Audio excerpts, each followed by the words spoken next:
Bom dia, sexto ano. Estou aqui hoje para fazer a devolutiva da prova do PH que vocês fizeram na sexta-feira, tá bom? Então vamos para a primeira questão. A primeira questão dizia assim: só um minutinho para organizar aqui o celular. Francisco chegou em casa do colégio, entrou e foi até o seu quarto. Ao tentar acender a luz do quarto, percebeu que ela não acendeu. O menino então passou a imaginar o que poderia ter acontecido. Faltou energia elétrica no bairro todo? Pensou. Olhando pela janela, viu que as luzes estavam acesas nos prédios vizinhos e logo descartou essa explicação. Francisco então imaginou uma segunda possibilidade. A lâmpada do meu quarto queimou. Para testar se realmente era aquilo que tinha acontecido, o menino foi até o corredor e tentou acender a luz. Ao fazer isso, a luz do corredor acendeu. O menino então esperou seus pais chegarem e pediu ao pai que trocasse a lâmpada do seu quarto. Logo após o seu pai ter trocado a lâmpada, ele acendeu. A frase "a lâmpada do meu quarto queimou" apresentaria para o método científico a etapa de letra A, conclusão, experimentação, formulação de leis ou elaboração de hipótese. Eu já tinha colocado aqui, nem tinha percebido que eu já tinha colocado a questão certa, né? Então aqui é a elaboração de hipótese, a letra D. Então, a gente conseguiu analisar que a lâmpada do meu quarto queimou. O rapaz então analisou que a lâmpada do quarto dele e queimou, e essa hipótese ela representa o método científico de elaboração de hipótese, ok? Então a resposta certa é a letra D. Pessoal, já essa questão ela fala um pouquinho sobre os terraplanistas e o que eles dizem. E fala-se que eles dizem que os nossos sentidos indicam que a Terra é plana, ou seja, o mundo nos parece plano, logo deve ser plano. Por isso, para eles, o ônus da prova recai sobre quem defende uma teoria diferente, ou seja, quem afirma que a Terra é redonda. Então, a ideia de que a Terra não é uma esfera, mas, na verdade, um planeta plano, vem ganhando adeptos nos últimos meses. A ciência, no entanto, nos mostra o contrário. A, e ela explica que há indicativos de que o nosso planeta é esférico. Por exemplo, então aqui eles estão pedindo para a gente estar colocando qual o exemplo que é certo de que a Terra é plana. Não é plana, né? De que ela é redonda. Então tem a letra A. Algumas constelações no céu só podem ser vistas no hemisfério norte ou como Ursa Maior. Então, a primeira questão ela fala que se a Terra fosse plana, a gente conseguiria ver a constelação da Ursa Maior em qualquer local. Mas aqui fala que a constelação no céu só podem ser vistas no hemisfério norte, como a Ursa Maior. E essa questão, será que está certa? Temos a letra B. A sombra do nosso planeta projetada na Lua durante um eclipse lunar é sempre uma linha reta. Isso é verdade, gente? Acho que não, né? Letra C. A sombra de estacas fincadas em duas cidades diferentes que estejam a uma longa distância, quando projetadas no chão, são iguais.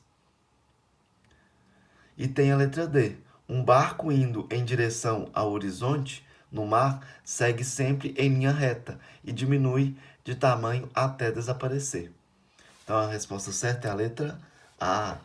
Vocês lembram que eu pedi para vocês fazerem o estudo de algumas constelações e que antes de vocês mandarem, eu falei para vocês sobre as constelações, eu dei exemplos de que se aqui no Brasil, na onde que a gente morasse, a gente conseguiria ver algum tipo de constelação, mas que em outros locais não conseguiria porque é um exemplo de que a Terra é esférica, é redonda, não em linha reta. Então, ainda falando desse mesmo assunto sobre a Terra, se ela é redonda, se ela não é, a gente vai falar um pouquinho sobre os movimentos que ela faz. Então, esse próximo exercício, ele abordou sobre os movimentos. Então, vamos lá. A Terra realiza dois movimentos. Um de rotação, em que ela gira em torno do próprio eixo, né? E um de translação, que é o movimento que faz em torno do Sol. O movimento de translação ajuda a explicar as estações do ano. As estações do ano são definidas pela diferença de incidência do Sol sobre a Terra, em função das inclinações do eixo imaginário do planeta. Então aí a gente vê o primeiro planeta aqui, ó, simbolizando o número 1, no qual ele está fazendo um movimento de rotação e está fazendo um movimento de translação. O 2 a mesma coisa, também e também. E vocês podem ver que aqui ele mostra uma inclinação, né? A gente está vendo que existe uma inclinação. E no meio aqui, o Sol. Então, com base na análise dessa imagem, qual número representa o período de inverno no hemisfério norte e de verão no hemisfério sul? Então, aqui a gente vê o norte e aqui a gente vê o sul. O norte e o sul. Vamos ver? E a questão certa é a número 2. Então, é essa aqui. Mas por que a gente sabe que é essa questão, né? Então, a gente pode ver que as estações do ano são definidas pela diferença de incidências da luz do Sol sobre a Terra, em função das inclinações do eixo imaginário do planeta. Como o nosso planeta tem formato esférico, a quantidade de luz do Sol que chega à Terra não é a mesma em todos os pontos de sua superfície. Então, a gente pode ver que aqui é Sol e aqui não tem Sol. Então, aqui está de dia e aqui está de noite. Do mesmo jeito a gente vê nos outros, o lado que está de dia e o lado que está de noite, certo? Então, aqui a gente tem o hemisfério norte e o hemisfério sul, né? No qual mostra que aqui pode ser inverno e aqui pode ser verão. E a gente pode observar que na próxima linha do Equador, os raios solares atingem a superfície terrestre de forma perpendicular, pois nessa região a intensidade de luz e o calor do Sol são maiores do que a região em que os raios solares incidem com a maior inclinação. Então aqui a gente tem a linha do Equador, no qual nessa parte perto da linha do Equador, aqui a gente vê que o Sol está bem mais forte, já que nas partes de baixo e aqui na parte de cima desse lado aqui, a gente vê que o Sol bate, mas não com tanta frequência igual no meio. Então, além disso, o eixo imaginário da Terra é levemente inclinado. Então, a gente pode ver que ele está levemente inclinado. E em relação ao trajeto que ela realiza em torno do Sol. Isso faz com que, alternadamente, um dos hemisférios sempre esteja mais iluminado do que o outro. Então, quando o Polo Sul está inclinado para o Sol, por exemplo, o hemisfério Sul é atingido mais diretamente pelos raios solares do que o hemisfério Norte. Então, o Sul, quando ele está inclinado aqui, ó, o Sul ele está mais pode aparecer mais o Sol, então ele está mais inclinado, então ele aparece mais os raios solares, diferente do hemisfério sul-norte, que não tem tanta trajetória do Sol. Então, dessa forma, nessa situação, é verão no hemisfério sul e inverno no hemisfério norte, ok? Próxima questão. Então aqui a gente vai estar falando um pouco sobre as camadas da Terra, né, que envolve a Terra, do núcleo do planeta, as camadas da atmosfera. Então vamos tentar entender um pouquinho qual é essa questão. Um professor propôs uma atividade para a sua turma do 6º ano do ensino fundamental. A proposta estava voltada para o reconhecimento das diferentes camadas da Terra, do núcleo à atmosfera. Para isso, os alunos deveriam relacionar cartões com números a outros com letras. Veja os cartões apresentados pelo professor e seus alunos. Então a gente tem 1, 2, 3 e 4, atmosfera, crosta, núcleo e manto, e temos da letra A, B, C e D. A letra A, ela fala assim, ó, é a superfície sólida da Terra, formada principalmente por rochas. Ela é muito fina em relação às demais camadas, apresentando de 5 a 70 km de espessura. Já a letra B tem aproximadamente 1.000 km de espessura e é constituída por uma mistura de gases, vapor de água e poeira. Letra C tem aproximadamente 2.900 km de espessura, sua temperatura aumenta conforme a profundidade, o que explica por que a parte mais profunda é líquida. E a letra D é a camada mais interna da Terra e é composta de metais como ferro e níquel. Apresenta cerca de 3.400 km de espessura. Na verdade, 3.400 km de espessura. Então vamos lá. Qual das correlações entre números e letras a seguir é a correta? E a resposta certa é a letra C. Então vamos entender um pouquinho cada um o porquê que tá errado e o porquê que tá certo.